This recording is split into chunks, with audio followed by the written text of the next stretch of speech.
dizer que é um prazer muito grande estar nessa casa, uma casa de luta, né, uma referência dos trabalhadores do setor público e do setor privado aqui no Estado. A gente tem estado juntos nessa luta constante em defesa dos trabalhadores já há algum tempo.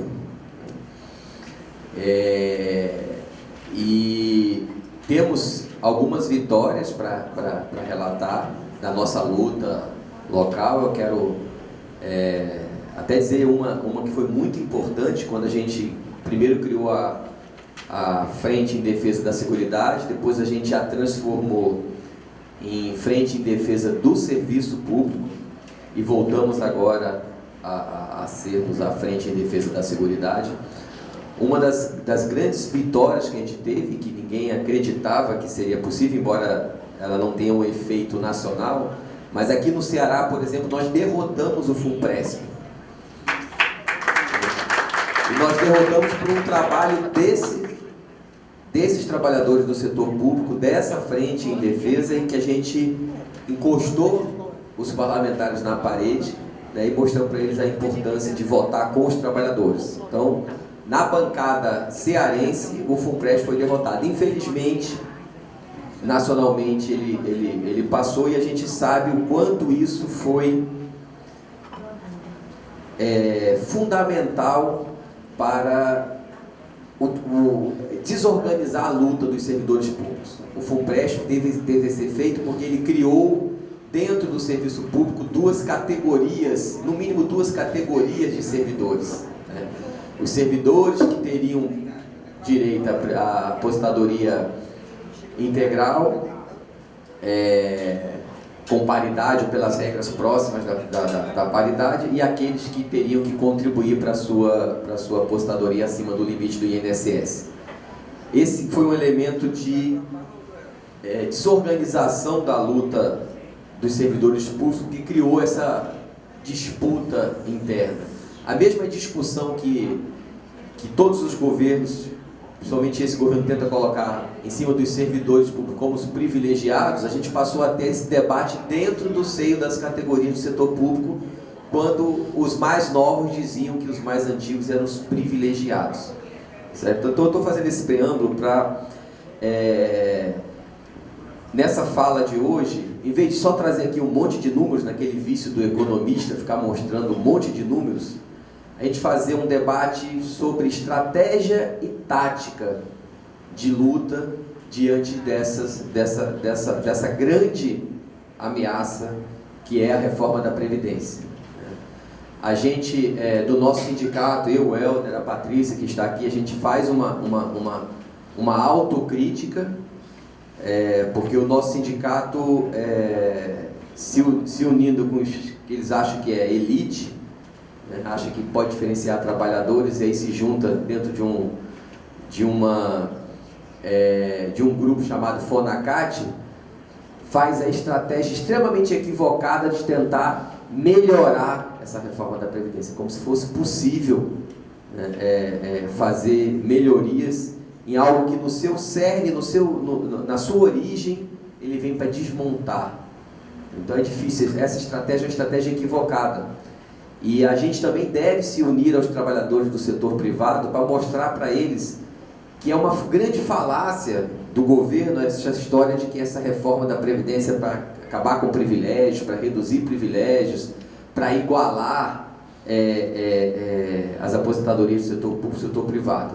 Na verdade, na forma como essa reforma da Previdência está colocada, mesmo sendo draconiana as regras para o setor público, né, com regras praticamente sem regras de transição ou com regras muito injustas, mas para os trabalhadores do setor privado ela é muito mais cruel, porque ela praticamente tira o direito à aposentadoria da maioria dos trabalhadores do setor privado. Ela simplesmente tira o direito. Os servidores públicos, eles ainda têm o direito, mas na forma como eles estão colocando a desconstitucionalização de várias regras, né, esse direito vai ser sempre uma expectativa de direito, porque à medida que você vai chegando próximo a idade de aposentadoria, essa idade vai aumentando. É aquela corrida em que a linha de chegada corre também.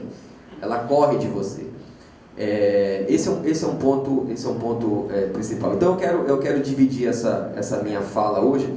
Primeiro, a gente falando de uma discussão que é um pouco mais ampla do que a reforma da Previdência, que é a que está no âmago dessa reforma. Né? Mais uma vez, o que está em disputa é o modelo de Estado que se quer. Esse é o ponto principal e a gente precisa entender isso para poder ir para esse debate. Para não ficar discutindo assim, não, é 60 anos, não é 65, o pessoal está vivendo um pouquinho mais, a gente aceita 62, a gente não pode cair nessa armadilha de discutir os parâmetros, que é isso que eles querem. É isso que eles querem. Não foi à toa que eles colocaram lá um BPC de R$400, uma proposta de reforma para os trabalhadores rurais extremamente draconiana, para depois dizer, não, nós somos bonzinhos, aí a gente tira isso. Eu sei porque um grupo de economistas do qual eu participo, eles fizeram essa discussão, dizer assim, a gente tem que deixar alguma coisa para o Congresso passar uma de bonzinho, que eles não são tão maus. Então os economistas do governo são os maus, e o Congresso assim, não, isso aqui, a gente viu muito isso, alguns deputados que apoiam o governo dizem o seguinte, se tiver esse BPC desse valor, eu vou votar contra. Aí a gente fala, rapaz, como esse, né? É progressista, esse deputado é progressista, esse senador é progressista, está do meu lado. Né? Então, a gente tem que sair dessa armadilha. Então, a primeira coisa que está em discussão é isso, é o modelo de Estado. Tá? Essa discussão, ela não é nova de modelo de Estado. O estado de bem-estar social, esse estado que você garante segurança social e que cresceu nos países desenvolvidos, nos países da Europa, no pós-guerra, somente aquelas pessoas que construíram esse estado de bem-estar social, porque viveram uma insegurança social no entre-guerras gigantesca, é que sabiam a importância dele. E ao defender esse modelo de bem-estar social, o tripé de sustentação desse modelo era muito claro. Era muito claro. Você tinha que olhar a questão da previdência como uma segurança social para a velhice, para aquele momento em que o trabalhador está cansado e aí para de trabalhar, então você tem que garantir uma velhice digna. Só que você tem uma parte das pessoas que não estão no mercado do trabalho, por várias razões, né, por questões históricas, né, por questões sociais, e aí você também não pode deixar essas pessoas passarem fome e viver uma insegurança social. Então é o tripé, desse tripé é o pé da assistência social e o pé da saúde, que é o terceiro, para você garantir saúde de qualidade e pública para todos. Então, quando você monta esse tripé do bem-estar social, esse estado de bem-estar social, você faz um pacto com a sociedade e diz o seguinte, como é que a gente vai financiar isso? A gente quer garantir essa segurança social, como é que a gente vai financiar isso? Essa é a primeira discussão. Eu penso no direito, mas eu tenho que pensar como é que eu financio esse direito. E, dada a importância da construção de um estado de segurança social para todos, ninguém discute na Noruega, ninguém discute, por exemplo, na Dinamarca, se é problema ter uma licença maternidade de 24 meses. Ninguém acha isso ruim. Vários estudos mostram que a presença da mãe ao lado da criança até 2 anos, isso tem um impacto, inclusive, na produtividade econômica desse indivíduo. Ou seja, você vai construir ali famílias, né, que têm condições de, mais na frente, sustentar esse modelo de estado de bem-estar social. Então, quando se faz essa discussão, a sociedade decide o seguinte, uma parte disso vai ser o próprio trabalhador que vai financiar uma parte desse sistema. Uma outra parte vão ser os empregadores, as empresas que vão financiar, porque ela precisa também, há um reconhecimento de que isso beneficia a todos, e como beneficia a todos tem que ser financiado por todos. E uma parte vai ser financiado por toda a população, independente de estar ou não no mercado de trabalho, via contribuições sociais, via tributação. Quando se faz um sistema como esse, um estado de bem-estar social forte, é óbvio que à medida que as pessoas forem envelhecendo, por exemplo, né, a gente tá fazendo uma discussão agora de que as crianças que nasceram já a partir de 2005 para cá se chama geração 105. O que significa isso?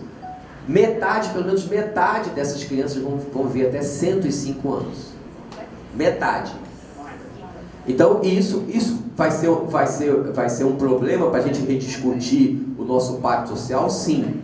Mas não é o que está sendo colocado agora como reforma da Previdência. Eles tentam jogar isso, a gente está vivendo mais. Eles tentam trabalhar com esse senso comum, como a mesma coisa que eles fazem com a economia, para tentar enganar a população. Todo mundo, acho que aqui já ouviu a seguinte comparação, né? Diz assim, não, a economia do país é igual a uma família. Todo eles falam assim, então, aí a pessoa fala assim, então é igual a uma família. Aí eles chegam para a pessoa e dizem assim, você consegue viver muito tempo gastando mais do que você ganha? Aí a pessoa raciocina como uma família. Realmente não dá. Se eu tiver todo mês gastando mais do que eu ganho de salário, eu vou me endividar. E ao me endividar, uma hora eu vou ter que pagar essa dívida e aí eu não vou conseguir mais consumir. E aí eles fazem essa transposição para um país, o que é falso. Que é totalmente falso. Porque uma família não pode emitir moeda. E um país pode. E essa emissão de moedas, ela é utilizada justamente o país não vai ficar fabricando moedas o tempo inteiro para jogar na economia, que isso gera inflação e faz com que o poder de compra da moeda caia. Mas nos momentos de crise, todos os grandes países desenvolvidos fazem isso. Os americanos saíram da crise jogando trilhões de dólares, emitindo trilhões de dólares em moeda e jogando na economia. E a gente fica com essa ideia de que a gente tem que fazer ajuste fiscal a qualquer custo. E o ajuste fiscal, pessoal, nessa visão liberal, não vou nem chamar de neoliberal, a visão liberal clássica, o ajuste fiscal retira-se direitos. Simplesmente. A gente não pode cair nessa falácia. Então, voltando na discussão do estado de bem-estar social, no final da década de 70, início da década de 80, houve uma nova crise. Né? Veio a crise do petróleo, final da década de 70, a segunda crise do petróleo, início da década de 80, e aí se começou a contestar, com as gerações mais novas, esse modelo de bem-estar social. Começaram a vender para as gerações mais novas de que esse modelo é insustentável. Por quê? Porque vocês vão trabalhar para sustentar esses velhinhos. Quantos não ouviram isso já aqui? Né? O pessoal fala, o pessoal aqui está querendo trabalhar para botar os servidores públicos aposentados com 50 anos viajando pela Europa. E aí você cria um conflito entre gerações.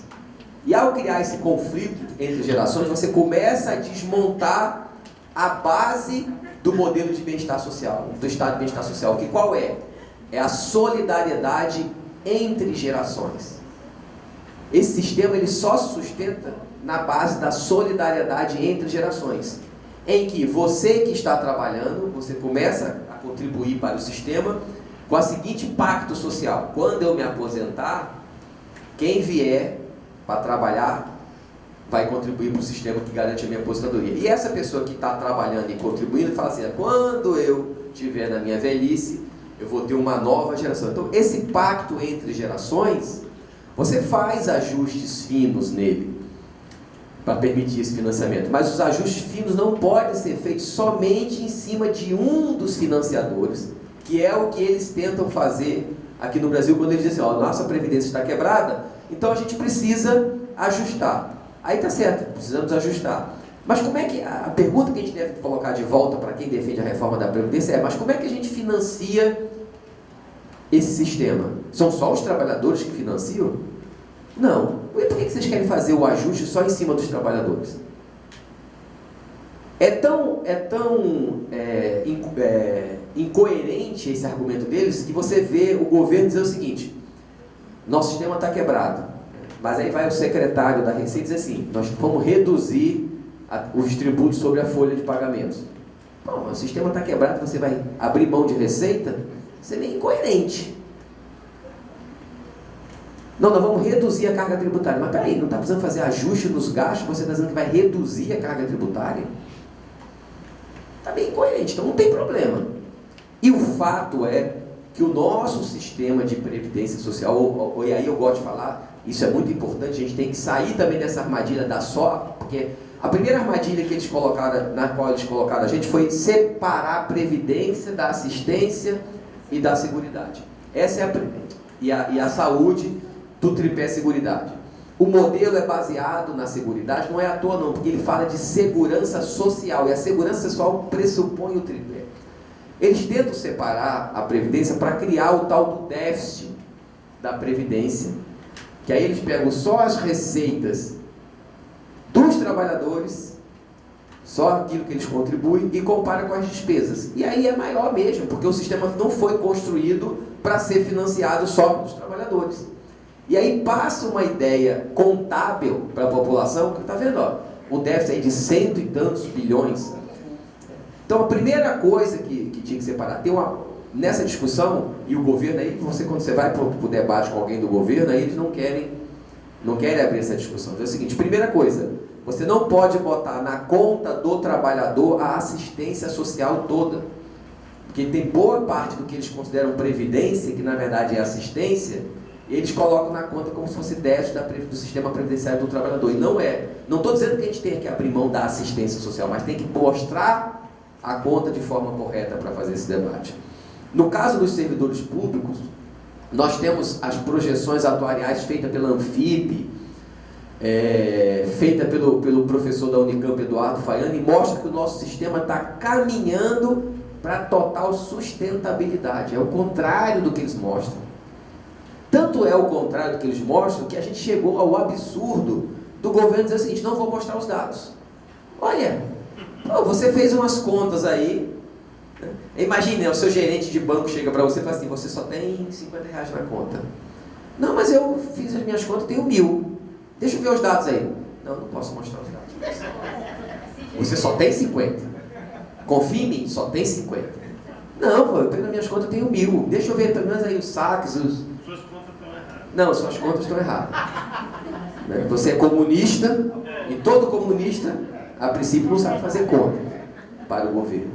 Chega a ser tão absurdo isso, porque para mim era a primeira coisa. Se eu sou um deputado sério, um parlamentar sério, mesmo apoiador do governo, dizer o seguinte: eu não vou começar essa conversa se você não me mostrar as contas corretas.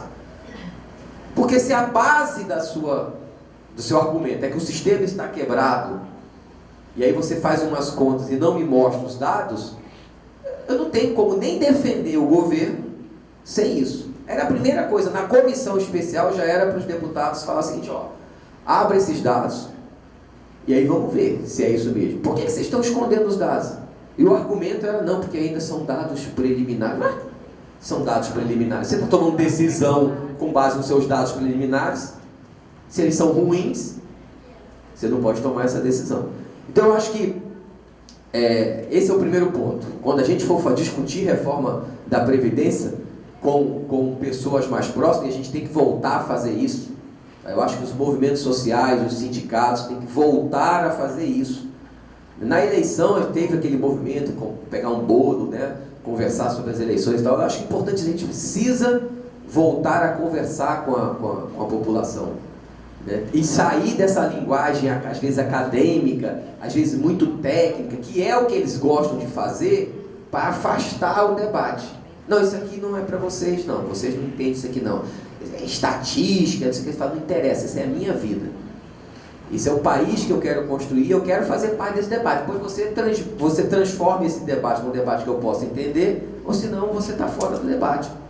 Porque eles tentam passar essa ideia: não, isso aqui é muito complicado, ninguém vai entender isso aqui. Não entende sim, é simples. É simples de você passar a ideia.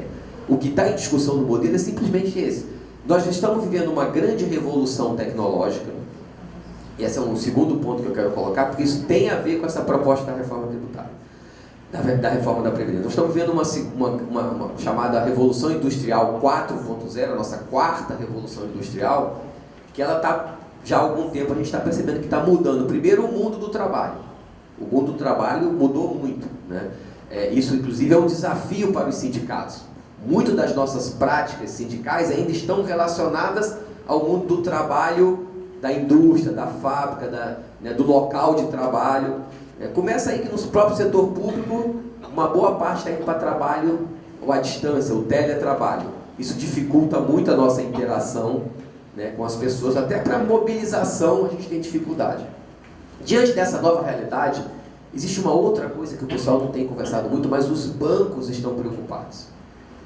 Existe uma revolução a ponto de ameaçar os grandes bancos. Essa revolução ligada à inteligência artificial, eu não vou entrar nos detalhes técnicos, mas uma coisa que o pessoal chama de blockchain, que é uma forma de você validar operações sem ter instituições por trás disso. Você tem milhões de pessoas, é como se tivesse milhões de pessoas no computador dizendo assim, eu conheço, por exemplo, vem lá o Helder e diz assim, eu sou o Helder. Aí eu vou lá no sistema e diz assim, eu atesto que ele é o Helder. Aí eu atesto. Aí tem 1 milhão de pessoas que dizem que ele é o Helder. Então, dentro desse sistema, pronto, o Helder existe, sem precisar de um cartório, sem precisar de... Então, essa revolução vai mexer muito nos bancos, com a possibilidade dos bancos levar. A Apple, que fabrica os iPhones e tal, o Google, o Facebook, eles estão abrindo os seus braços financeiros, as suas instituições financeiras. Então, vai acabar esse monopólio, como nós temos no Brasil, 5 bancos, que dominam 90% das operações bancárias no país. É por isso que a gente está em crise. Há 4 anos o país está quebrado, mas os lucros dos bancos crescem todo ano. E quanto mais quebrado está o país, maior está o lucro dos bancos. Mas eles estão vendo essa mudança na perspectiva dos lucros deles muito grande e muito rápida. E aí com isso eles começam a se movimentar para buscar novos mercados. Aí eles vão aqui no Brasil, olha o nosso orçamento, porque os estados, não tem nenhum país do mundo que tenha estado mínimo e que não seja o estado que dê sustentação à economia desse país. Nenhum. Essa história de estado mínimo, que começou com Margaret Thatcher, com Ronald Reagan, é mínimo em direitos, mas ele não é mínimo em tamanho. Ele é um estado para poucos, não é um estado mínimo, é um estado para poucos, mas esses poucos dominam um grande volume de recursos do Estado. Então, quando eles olham o orçamento do Estado, né, e aí a gente tem uma carga tributária em torno de 35%, então 35% da riqueza vai para a mão do Estado para fazer políticas públicas, eles olham como é que a gente pode pegar, porque tudo no final das contas é essa disputa pelo modelo de Estado, essa disputa pelo orçamento. E aí eles olham no orçamento, tiram as despesas com juros, né? Toda a discussão nesse país é sobre resultado primário. Esse nome, né, que os economistas criaram para isolar a discussão sobre os juros. Veio lá, a gente teve aí uma batalha, foi uma das que a gente perdeu, a batalha contra o teto, né, a PEC do teto dos gastos. Tudo bem, querem fazer uma discussão sobre teto de gastos? Vamos botar um teto de gastos para os juros? Não. Balela. Toda a discussão de teto de gasto não tem nada a ver com essa historinha de o governo é igual uma família, nós estamos gastando mais do que arrecada, a gente precisa gastar menos para sobrar dinheiro para investir. Balela, porque nós estamos... Vocês têm ideia, nossa taxa de juros ainda é tão vergonhosa que os próprios economistas liberais estão batendo cabeça. Tem artigos aí, o grande pai do plano real, André Lara Rezende, está apanhando dos economistas liberais porque partiu para essa discussão que, rapaz, essa taxa de juros não se justifica e está dizendo em crise é para a gente emitir moeda. Um país que tem soberania para emitir moeda não tem problema de caixa. Não tem problema. Essa história de que a gente tem déficit de 100 bilhões, isso é falso. Um país que pode emitir sua moeda, no curto prazo, ele não tem problema de caixa. Ele tem que olhar o endividamento no longo prazo, para ele não disparar. E mesmo isso, cada país tem uma regra diferente. Vocês terem uma ideia, o Japão tem 200% do PIB deles de endividamento. E não é problema. E por que os nossos 60% são problema? Então, para fazer todo esse desmonte, já encaminhando aqui para deixar depois um espaço para o debate, para fazer todo esse serviço de desmonte, você tem que trazer alguém de dentro do sistema financeiro. E aí você traz um economista né, o Paulo Guedes, não é só de dentro do sistema financeiro, ele é do coração do sistema chamado dos economistas monetaristas. Paulo Guedes é da equipe inicial do mesmo grupo dos chamados Chicago Boys, que foi para o Chile na ditadura do Pinochet. Ele é da mesma turma desse pessoal. Mesma turma, sala de aula do pessoal que foi para o Chile. Quem olhar aí a noticiário do Chile, a gente conversou com várias pessoas, eu conversei com alguns pesquisadores chilenos, sindicalistas chilenos, num evento em Brasília, e falou, lá o nosso sistema previdenciário quebrou. Durante a ditadura chilena nós mudamos para um sistema de capitalização, que essa é a joia, tanto é que o Paulo Guedes não engoliu essa história de tirar a capitalização, já está trabalhando para voltar no plenário, porque esse é o coração para ele, que a capitalização é pegar esse orçamento da Previdência todinho, que é 23% da carga tributária, e jogar nos bancos. Como os bancos estão vendo que vão perder espaço com esse avanço tecnológico, eles estão de olho nesses recursos. É tão cristalino isso. É tão cristalino que ele, Paulo Guedes, ele não esconde isso. Ele não fala dessa forma que eu estou falando. Mas ele diz isso, não, isso aí tem que ir para o sistema financeiro, porque aí o sistema financeiro vai gerar poupança, e aí gerando poupança, a gente vai poder investir. Quando você levanta para falar do Chile, ele chega, se treme todo. Quando a gente levou lá um economista chileno para um evento lá, o pessoal do Ministério da Economia se tremeu todo lá. Porque o cara mostra a história. Está dizendo, vocês vão entrar nessa aqui, olha o que eles fizeram lá. Foi uma coisa que eu falei muito para uns colegas aqui que estavam fazendo a opção para ir para o FUNPRESP. Colegas que não estão no FUNPRESP, não é obrigatório, mas muita gente com medo da reforma indo para o FUNPRESP. Aí faz aqueles cálculozinhos lá do valor que você tem, quantos anos de serviço você tem, qual é a parcela que você vai receber, porque fica lá o teto do INSS, quem recebe acima do teto, calcula uma parcela da aposentadoria, que é como se fosse uma parcela indenizatória, que vai ser corrigido pelo IPCA. Aí esse cara diz o seguinte, rapaz, lá no Chile foi feita a mesma coisa com o Pinochet.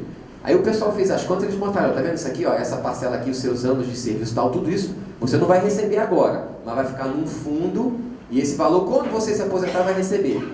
Nós tivemos um período de hiperinflação, na década de 80, o Chile não foi diferente, e o dinheiro que o pessoal tinha era tipo assim, eu tenho um salário de 6 mil, aí o teto é 3, e eu calculo lá que esses 3 mil vai para o fundo. Esses 3 mil, sem exagero, com a hiperinflação, sabe quanto virou? R$3. Então, zerou. Então, tudo aquilo, se a pessoa tinha 30 anos, esses 30 anos que foi transformado num salário de benefício, mas quando ele estava perto de se aposentar, virou zero. Então, a maioria das pessoas ficaram com um teto, começaram a se aposentar com um teto. Mas o problema não foi esse. A parte que foi para a capitalização, para as empresas de capitalização, né? Com também as crises financeiras, e o pessoal, a capitalização vai buscar recursos onde? No sistema financeiro, vai investir no sistema financeiro. Com as diversas crises, crise do México, a crise da década de 90, as várias crises que nós tivemos, e depois a crise de 2008, hoje, um aposentado do Chile recebe em média, tem gente que recebe menos e os outros que recebem mais, 1/4 do salário mínimo deles lá. E aí o que aconteceu no Chile? O índice de suicídio de idosos disparou. Então é esse tipo de país que eles querem construir, que na verdade é destruir esse que a gente ainda não conseguiu construir.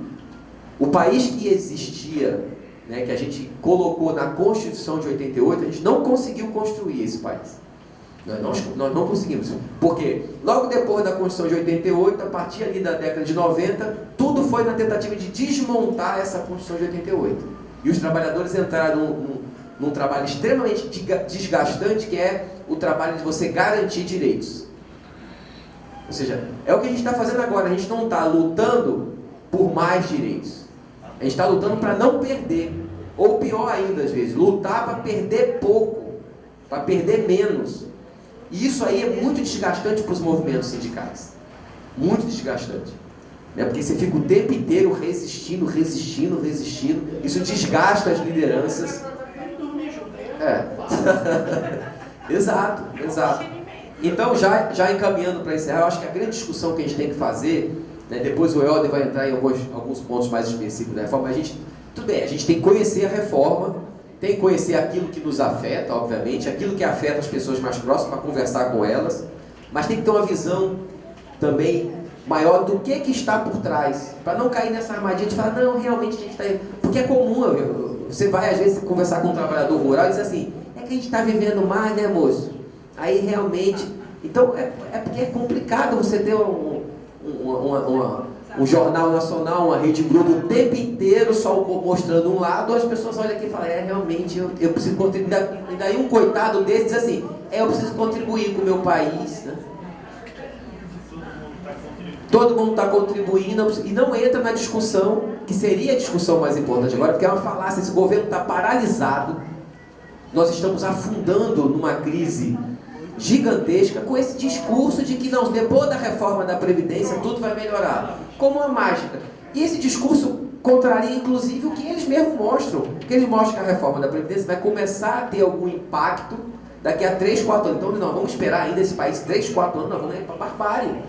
Esperar 3, 4 anos, afundando do jeito que nós estamos, para tomar alguma medida, não é porque eles colocaram a questão da reforma da Previdência, porque eles sabem que você só aprova um desmonte de estado de bem-estar social dessa natureza se tiver uma crise muito grande. Foi assim que Margaret Thatcher e Ronald Reagan chegaram. Com a crise do estado de bem-estar social, chegaram, não dá para pagar essa conta, nós precisamos reduzir. O discurso célebre da Margaret Thatcher. Não existe sociedade, não existe coletividade. Existe o indivíduo. A coletividade é um conjunto de indivíduos com seus interesses. Esse é do discurso dela, o grande discurso liberal dela, é que ela diz, o Estado não se sustenta para manter essa quantidade de direitos, nós vamos ter que reduzir. Ela foi muito direta. Mas para isso, o que precisava? Uma crise tamanha a ponto das pessoas estarem dispostas eu vou ceder os anéis para não perder os dedos. Então eles não podem recuperar a economia antes de passar a reforma da Previdência. É esse o ponto principal. Porque se recuperar, o pessoal fala, não precisa. E o fato é que não precisa. Eu tenho um gráficozinho, só para encerrar, que eu mostro, peguei os dados lá do site do Tesouro, vocês entram no site do Tesouro e procuram lá, resultado primário. Aí tem uma planilhazinha do Excel. Aí você clica e abre essa planilha do Excel, do Tesouro. Ele tem dados de 1997 até hoje. Aí você faz um gráficozinho, você pega os dados de receita, já corrigida pela inflação, e despesas. E olha desde 1997. Esse gráfico mostra que desde 1997 até 2014, ou seja, durante 17 anos, nós tivemos superávit primário, receitas maior do que as despesas. Não estou falando de juros, hein? Essa discussão, o pessoal já acompanha a Maria Lúcia Fatorelli, já sabe mais do que eu o que significa isso aí. Mas sem falar de juros, só desse resultado primário que eles gostam de mostrar, as receitas sempre maiores que a despesa, então sempre teve superávit primário. As receitas crescendo anualmente sempre mais do que as despesas. Aí você chega em 2014, o Brasil entra em crise, em 2015 começa a cair receita. As receitas caíram em 3 anos 15% em termos reais. E as despesas nem cresceram, mas elas continuaram mais ou menos constantes, porque as pessoas continuam recebendo aposentadoria, a gente continua gastando com saúde. Então as despesas ela tem uma tendência, manteve até a tendência diminuiu de crescimento da despesa. E aí o problema é na receita. Aí em vez de a gente discutir as fontes de financiamento via uma reforma tributária, vai discutir a despesa, que não é problema na despesa. Mas eles não querem discutir. Por que não querem discutir? Para encerrar, por que não querem discutir o lado da receita? Porque está muito evidente quem é que paga tributos nesse país. Os mais pobres. E num momento como esse, eles, desculpe a palavra, vão ficar com a bunda à mostra, porque vai ficar muito claro que os ricos não pagam. Os dados da Receita, que a Receita divulgou recentemente, mostram que quem ganha, quem recebe lucros e dividendos, né, os mais ricos, ou seja, quem ganha, vocês têm uma ideia, só esse número para assustar a gente. Quem ganha 320, acima de 320 salários mínimos por mês, arredondando, 320 mil por mês, existe 29 mil indivíduos que declararam para a Receita que ganham mais do que 320 mil por mês. Esse pessoal tem uma renda tributável, 7% só da renda deles é tributável. Só 7%. Não é que eles pagam 7% não, pessoal. Só 7% vai para a tabela para pegar as alíquotas. Eles pagam em torno de 2, 3% de imposto sobre a renda. Esse pessoal. Enquanto isso, quem ganha até 10 salários mínimos por mês, que é muito dinheiro, não é? É muito dinheiro quem ganha 10 salários mínimos, 10 mil reais. Esse pessoal eles têm 70% da renda deles tributável. Olha a diferença. Quando você mostra isso para qualquer país do mundo, o pessoal fala que o Brasil é o paraíso fiscal. Aqui é o paraíso fiscal do rentismo. E aí quando você vai para uma reforma tributária e mostra esses dados, é muito difícil você não aceitar a tributação de lucros, de dividendos. Então eles, percebendo isso, a elite se une e fala, não, nós precisamos jogar uma grande cortina de fumaça e mostrar que o problema é o outro lado. Não deixa o pessoal olhar para esse lado de receita não, porque senão vai ter que cobrar da gente. Porque na crise agora na Europa, o que o pessoal fez? Aumentou a alíquota de trabalhadores, reduziu até salário no serviço público, mas França, Portugal, Bélgica, recriou o imposto sobre grandes fortunas, seria o nosso imposto sobre grandes fortunas, que é o imposto sobre riqueza. Qual o argumento deles? Não, nós não estamos numa crise, os trabalhadores não estão perdendo emprego e não estão pagando mais tributo, pois os ricos vão pagar uma parte dessa conta. Aqui no nosso país, os ricos nunca são chamados para pagar a conta. Quando eles veem que pode ser chamados, eles dão um golpe. Quantos golpes nós tivemos nesse país? Quantos golpes nós tivemos na nossa democracia? Então, partindo para o encerramento, eu acho que esse debate é importante. Tá? A gente aqui precisa, mesmo que todos aqui estejam convencidos, mesmo que todos nós já estejamos convencidos que a reforma da Previdência não é boa, mas a gente precisa fazer esse debate para pegar mais argumentos, para mostrar o que efetivamente está em discussão. E tentar, eu sei que é muito difícil, né? Mas hoje nós temos aí as redes sociais, para o bem e para o mal, né? Não temos mais só o monopólio das grandes redes de TV, para conversar com as pessoas mais próximas, falar assim, não caia nessa balela de que uma reforma da Previdência pelo menos é necessária. Não, e isso aí, pessoas de todas as classes sociais, de todos os níveis intelectuais, não tem diferença. Muita gente acha que, não, pelo menos uma reforma a gente tem que ter. Pode não ser essa, mas tem que ter, porque a gente está vivendo mais. O fato é que não há nos dados, né, vocês terem uma ideia, comparando com os países ricos, que eles gostam de comparar, eles querem as nossas regras mais draconianas do que as dos países ricos. E diz, não, porque a gente já está gastando demais. Só que você vai ver, por exemplo, quanto que os países ricos gastam com Previdência. A gente está gastando em torno de 7% do PIB, 7,5% do PIB. Só estou falando de Previdência, não estou falando ainda de Seguridade, com Previdência. A média da OCDE, dos 40 países mais ricos, a média da OCDE, e essa média é de 11%. Por quê? Porque você tem países na OCDE como o Chile, que é 3% do PIB, o México, que é 2,5%, países onde não tem previdência pública, esse é um fato, né? E você tem países como os países da Europa Central e os países nórdicos que gastam 18%, 17%, e nem por isso quebraram. Nós precisamos, e aí, esse é um fator fundamental na conversa com os parlamentares, a Anfip, nós temos a colega da Anfip aqui, que pode depois, mas no site da Anfip, nós temos as informações. Tem um estudo que mostra que em mais de 70% dos municípios brasileiros, os recursos da Previdência são maiores que o Fundo de Participação. Ou seja, a nossa Previdência Pública, além dela ser um sistema de segurança social, ela é um colchão econômico para a crise gigantesco. E você vai quebrar isso. Então, se essa reforma da Previdência passar, é o contrário, nós vamos jogar esse país daqui a 5 anos numa crise sem precedentes. Entendeu? Nós vamos voltar a ver aqui no Ceará, eu não vi, que eu vi mais recente, mas se conversa com as pessoas mais antigas, na época da seca, o pessoal vinha do interior todo para cá. Por quê? Porque não tinha. Agora, a Previdência, os programas sociais, a assistência social, a Seguridade Social segura as pessoas no interior, nas suas cidades. Então a gente tem que ir falar, conversar com os prefeitos, falar, sua cidadezinha aqui, ó, vai ver aqui, ela vai quebrar. Comerciante que acha que é empresário, o cara é comerciantezinho de uma cidade do interior, ele acha que é empreendedor, dono da Riachuelo. Aí ele olha o cara da Riachuelo dizendo, tem que fazer isso, ele fala, tem que fazer, porque o cara, eu sou igual a ele. É nada. Entendeu? Quem sustenta o crédito nessa cidade interior são os aposentados. Você pode conversar, você vai no interior, é só ir lá e conversar. O que acontece? É um aposentado que financia a moto do neto. Porque ele tem crédito. Faz um consignado. Esse pessoal sustenta a economia desse país e a gente vai quebrar, a gente vai desmontar esse tripé. Para quê? Com interesse de quê? De quem? Então eu acho que a gente tem muitos argumentos e nós vamos derrotar essa reforma da Previdência. Nós não vamos emendar, não. Não vamos fazer nenhuma emenda dessa reforma. Nós vamos derrotar. Obrigado.